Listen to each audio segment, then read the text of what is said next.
ஏன் தமிழ்நாட்டில் இது மாதிரி அம்மையார் ஜெயலலிதாவுக்கு கூடலையா லட்சக்கணக்கான பேர்? புரட்சித் தலைவர் எம்ஜிஆருக்கு கூடலையா?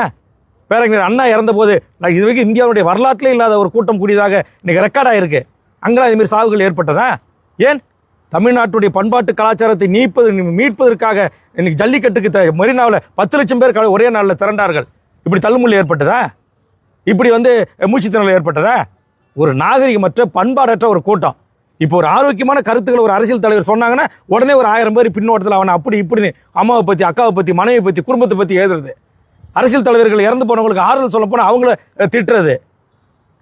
இப்படிப்பட்ட ஒரு கூட்டத்தை வளர்த்து தமிழ்நாட்டு அரசியல் அதிகாரத்தை கைப்பற்ற போறீங்களா இன்னைக்கு விஜய் அவர்களே?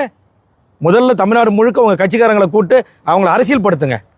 நகரம்னா என்ன, ஒன்றியம்னா என்ன, பேரூராட்சினா என்ன, மாவட்டம்னா என்ன, அப்படி கூட்டு வச்சு பொறுப்புகளை போட்டு அவங்க அழைச்சிட்டு வர்ற தொண்டர்களை குடி இல்லாமல், சரக்கு இல்லாமல், அங்கே எல்லாம் இன்னைக்கு இப்போ தொலைக்காட்சியில் பேட்டி கொடுக்குறாங்க. வந்தவங்க பூரா குடிச்சிட்டு இருந்தான், எல்லாரும் போதையில் இருந்தாங்க.